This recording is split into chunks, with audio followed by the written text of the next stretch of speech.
Olá, literamigos, aqui é a Ali e hoje eu vim falar pra vocês um pouco das minhas últimas leituras.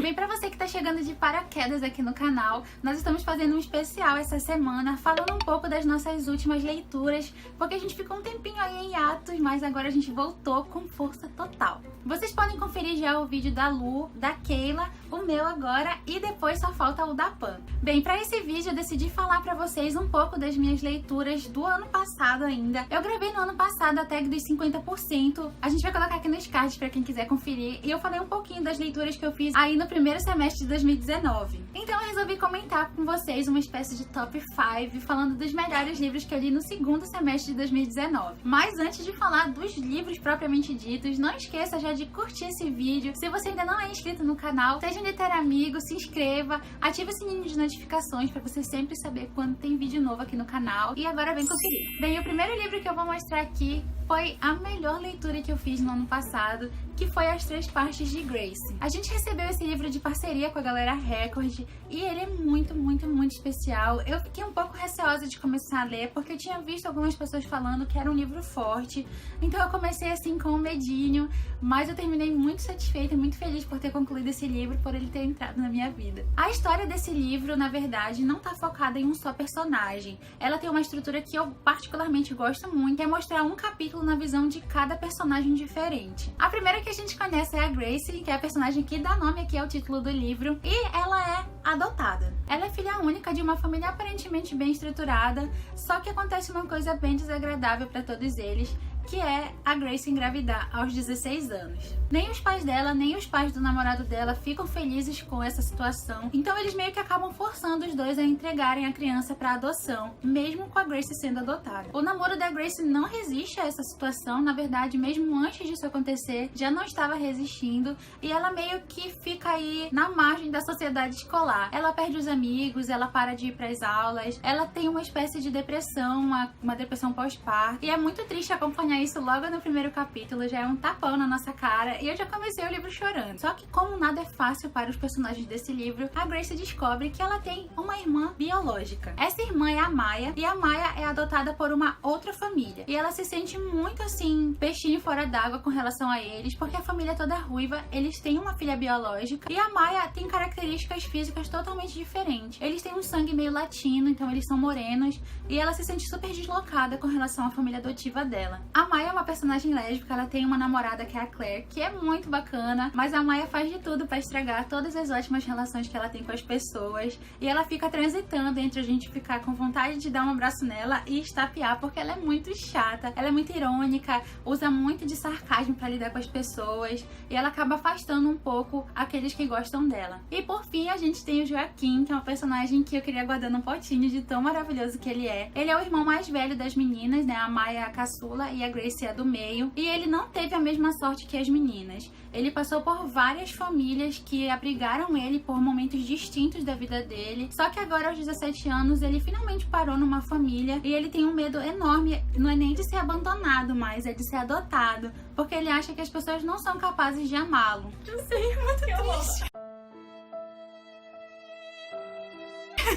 Então, a partir desse momento, eles começam a se encontrar e eles têm que lidar, então, com essa situação nova na vida deles, que é ter uma família de verdade. Além disso, por conta da experiência do parto, a Grace quer encontrar a mãe biológica, enquanto os irmãos não querem, e eles entram aí nesses conflitos, também lidando com outros personagens da trama. E esse livro é um livro muito necessário. A escrita dessa autora, da Robin Benway, eu nunca tinha lido nada dela, e eu fiquei fã, porque ela faz uma forma de escrever pra te envolver, e ela cria uma empatia enorme assim pelos personagens. Parece que eles realmente existem, que são pessoas que você conhece, com quem você convive no dia a dia, e enfim, isso toca o coração de um jeito muito forte. Ele é um livro forte, ele é um livro dramático, envolve toda essa questão de drama familiar e cria essa empatia, como eu já falei, principalmente com pessoas que passam pela situação dos personagens, que a gente nem imagina. Eu recomendo muito mesmo esse livro, eu dei 5 estrelas pra ele, porque ele é maravilhoso. Eu chorei em vários momentos, porque ele é muito forte mesmo, ele toca o nosso coração.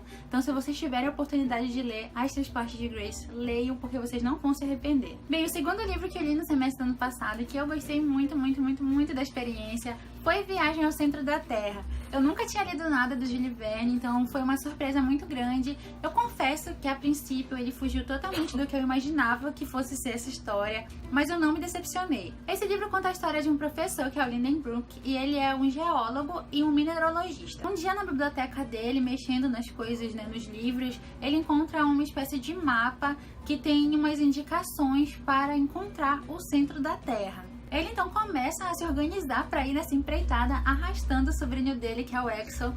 Ele também faz parte da mesma área profissional do que o tio, só que eles têm ideias muito divergentes, principalmente políticas e ideológicas, mas mesmo assim ele acompanha o tio nessa aventura, até que em determinado momento eles encontram um outro personagem, que é o Hans, que vai ajudá-los nessa viagem, e ele é muito engraçado, porque ele não fala muita coisa no livro, mas ele é aquele cara que se não tivesse aqui, todas as desgraças possíveis teriam acontecido, mas ele sempre tá lá na dele, caladinho, só resolvendo as coisas à base da força. Bem, enquanto eles vão nessa aventura, eles vão descobrindo muitas coisas que vão quebrando algumas ideias científicas que eles já tinham antes. Eles descobrem plantas, animais, outras coisas pré-históricas muito interessantes. E é muito bacana acompanhar eles, porque é como se a gente estivesse assistindo um filme da Sessão da Tarde, bem naquele estilo de caça ao tesouro, sabe? De ir dentro de montanhas, explorando, procurando alguma coisa que a gente não sabe o que é. E a cada curva vem um perigo novo, vem uma aventura nova. E isso é muito, muito legal de acompanhar nesse livro. Eu li nessa edição da Zaha, porque a gente tem o clube de leitura dos clássicos da Zaha aqui em Macapá.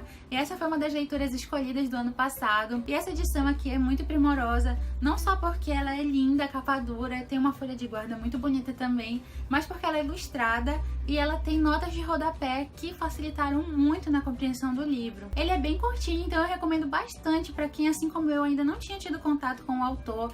Agora eu me sinto mais confiante de pegar outros livros dele, eu com certeza vou ler outros livros dele e espero ter a mesma experiência que eu tive com esse aqui. Mais um livro do meu top 5 para falar para vocês é o A Livraria, da Penelope Fitzgerald. Quando eu terminei esse livro, eu fiquei numa dúvida enorme entre odiei e amei. Até que eu fiquei assim, remoendo, e eu percebi que eu realmente tinha gostado muito desse livro e que eu achei ele genial. Bem, esse livro conta a história da Florence, que é uma mulher viúva que mora numa pequena cidadezinha costeira na Inglaterra. É uma cidade daquelas assim, bem de filme pitoresca mesmo, sabe? Que a vizinhança é pequenininha e todo mundo fica fofocando um da vida do outro. Tem um local centenário nessa cidade onde ela mora, é que o nome da cidade é Hardborough, e o nome desse local é Old House, e ela resolve alugar esse lugar, dar uma reformada nele para transformar em uma livraria. Só que esse empreendimento aparentemente tão inocente e que pode trazer muitos benefícios para as pessoas desse lugar, acaba se tornando um grande desafio para Florence, e ele transforma a cidade num campo de batalha, porque existe uma mulher que mora lá nesse lugar, que é a Violet, que tinha outros planos para esse local, e ela acaba transformando a Florence numa inimiga e tenta agregar o máximo de aliados para destruir a Florence e tirar ela da Old House. Esse é aquele tipo de livro em que você não vai encontrar personagens felizes, situações felizes, nem finais felizes. Uma característica dessa autora é que ela fala muito sobre o fracasso,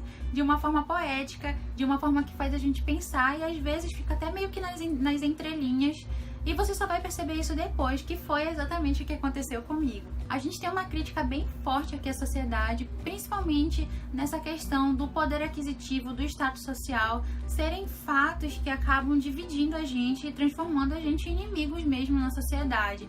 Ele é muito legal por conta disso, porque depois que você termina de ler, você fica frustrado, tão frustrado quanto a personagem principal. Eu fiz muitas marcações nele, é um livro relativamente pequeno, mas assim, ele é muito precioso. Se vocês tiverem a oportunidade de ler, prestem atenção nas entrelinhas, prestem atenção nas atitudes dos personagens, que vocês vão se surpreender, assim como eu. Ele recebeu uma adaptação, eu ainda não assisti, eu comecei na verdade, tem atores e atrizes espetaculares, então eu recomendo que vocês vejam também, inclusive está disponível na Netflix. Eu vou tentar ver em breve para tentar fazer um comparativo livro versus filme, mas até onde eu vi, estava bem interessante, bem contextualizado com o que é apresentado aqui no livro. Então, mais uma vez, eu recomendo muito que vocês leiam esse aqui.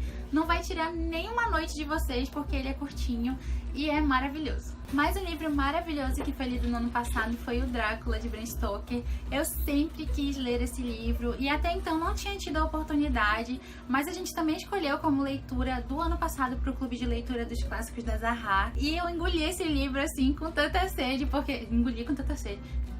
Comi com tanta sede. Vamos inventar outra expressão. E eu li com tanta vontade que eu acabei até rápido pra quem lê muito devagar. Eu já tinha assistido o filme que é baseado nele, que é aquele com a Winona Ryder e o Keanu Reeves, e eu gostei muito. E eu já tinha uma leve ideia, assim, do enredo, mas como no livro tudo é melhor, né? Aqui eu tive uma experiência muito mais bacana. Bem, o plot principal dessa história é que a gente tem o Conde Drácula, que tem um castelo na Transilvânia, e ele contrata alguns advogados para tratar de uns assuntos com ele sobre a compra de uma casa em Londres. Então, um desses advogados é enviado para tratar desses assuntos com ele, que é o Jonathan. Só que durante a estadia na casa do Conde Drácula, o Jonathan percebe que ele não é muito bem um empregado, ele é mais um prisioneiro do Drácula. O Jonathan presencia muitas coisas bizarras lá no castelo do Drácula que vão marcar ele aí até o final, né, dessa história. E no retorno dele para Londres, ele conta com a esposa dele, que é a Mina, e outros amigos, incluindo Van Helsing, o famoso caçador de monstros, para tentar eliminar o Drácula. Esse plot é assim, bem simples mesmo, porque é super luta do bem contra o mal. E uma das características mais interessantes é que a presença do Drácula, ela não é tão real, assim, tão palpável para os personagens, nem pra gente enquanto leitor. Ele raramente aparece de forma física, é mais no começo mesmo que ele aparece ali interagindo com o Jonathan, mas no restante do livro ele é meio que uma força, ele vem em forma de outras coisas, de morcego, né, que a gente tá acostumado a ver essa representação tão popular do Conde Drácula, e ele aparece nos sonhos dos personagens, enfim, ele tem toda uma coisa meio que vai mexendo ali com o teu psicológico, sabe? Você sabe que é ele que tá se aproximando e ao mesmo tempo não sabe o que tá acontecendo. E isso foi muito bacana porque cria uma expectativa de que toda hora vai acontecer alguma coisa e não acontece. Outra característica desse livro que eu gosto muito de encontrar nas minhas leituras é que ele é epistolar, ou seja, ele é escrito em forma de cartas e outras tantas coisas. Aqui a gente tem passagens de diário, a gente tem transcrição de áudios e várias outras formas da história ser contada, e ela meio que é contada depois que os eventos aconteceram. No caso, quando os personagens escrevem no diário, eles mencionam lá fatos que já aconteceram no passado e vão explicando, e é como se eles estivessem realmente conversando com a gente, contando essa história pra gente, e é na visão de vários personagens, o que deixa a história muito, muito, muito interessante mesmo. Por ser um clássico, por ele ser relativamente grosso, eu pensava que eu ia ter mais dificuldade, mas eu não tive, então esse foi outro ponto que me deixou muito feliz, porque foi um clássico que eu cortei da minha lista, que eu queria muito ler e que não é tão difícil assim. Então, né, que isso sirva de inspiração para vocês também, que querem se aventurar para ler mais clássicos, mas tem medo achando que não vão entender. Vocês vão, vocês são capazes, e contem com edições assim como essa aqui da Zaha, que tem uma introdução muito bacana, que explica direitinho o contexto da história na introdução, e também que tem notas de rodapé que te ajudam a entender coisas que você talvez lendo o livro sem elas não entenderia. A única coisa que eu tirei de notinha aqui foi meia estrela, porque o final é um pouco corrido, parece que o Bram Stoker tinha um prazo para terminar o livro e ele correu lá para escrever, mas não tirou a magia do livro, então recomendo muitíssimo para vocês esse livro aqui. E por último, um dos livros que eu li no ano passado também, que eu gostei bastante, que também me aqueceu o coração, apesar do autor, é Joyland, do Stephen King. As meninas já indicaram esse livro por aqui pelo canal em alguns vídeos, e eu tenho muito medinho de ler alguns livros do King, porque eu sou muito medrosa pra terror, mas eu resolvi encarar o Joyland porque a Pan tinha me dito que era um livro assim mais suave, mais legalzinho pra ler, e eu fui lá, tentei e gostei bastante. Bem, Joyland conta a história de um rapaz que é o Devin Jones, que teve o seu coração partido pela namorada, então ele vai em uma viagem e ele acaba aceitando um trabalho num parque de diversões por um período aí limitado, e esse parque de diversões é o Joyland. Uma curiosidade do Joyland é que no passado ele foi cenário de uma coisa não muito legal, que foi um assassinato. Um serial killer matou uma menina no trem fantasma lá do parque de diversões, e existe então uma lenda de que ela assombra esse brinquedo e que poucas pessoas conseguem ver o espírito dela por lá. Essa menina se chamava Linda Gray, e o Devin acaba ficando meio que obcecado por essa história, e ele fica com muita vontade de ver a Linda, né, que ela surja pra ele, porque, não sei, porque ele queria vê-la. Bem, desde que o Devin descobre essa situação, ele acaba meio que fazendo as suas próprias investigações. Ele faz dois grandes amigos no parque, que é um rapaz e uma moça, e eles acabam compartilhando aí as histórias do que aconteceu com a Linda, e ele vai juntando essas pecinhas pra tentar resolver esse mistério meio que sozinho. Existe também uma mulher e uma criança que aparecem na história do Devin, que a princípio eu pensava até que eles fossem meio que entidades, até eu entender o que estava acontecendo com eles ali. É uma história muito bacana sobre crescimento, sobre evolução pessoal, sobre superar os seus limites. E também tem essa parte bem triste, assim, da morte da Linda, dessa questão da morte prematura, de pessoas tão inocentes que acabaram se envolvendo com coisas erradas e tiveram aí a sua vida ceifada. Mas é um livro bem bacaninha de ler. Quem tem medo de ler Stephen King, assim como eu, pode ler bem seguro esse livro.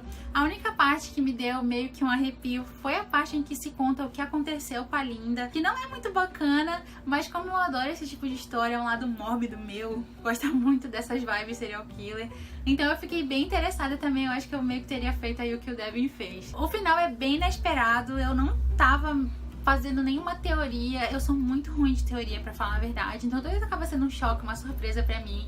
Essa questão da libertação do espírito da Linda é muito bonita, é muito poética, eu gostei muito mesmo desse livro, então eu recomendo também pra vocês, leiam, eu tenho certeza que vocês vão gostar. Bem, gente, então é isso, esses foram os livros mais lindos, maravilhosos e perfeitos que eu li em 2019. Eu já li muitos livros bacanas agora também, em 2020, então a gente vai aparecer em breve em outros vídeos de leituras pra comentar com vocês esses livros aqui. Eu gostei tanto que tá cheio de marcação. E, enfim, recomendo muito, muito, muito que vocês leiam esses livros. Coloquem na lista de desejados de vocês. Comentem aqui embaixo se vocês já leram, se vocês gostaram tanto quanto eu de algum desses livros. E pra quem ainda não leu, compre no nosso link da Amazon, vai estar aqui embaixo no box de descrição. Vocês ajudam o canal a crescer, não pagando nada a mais por isso. Então até os próximos vídeos. Tchau!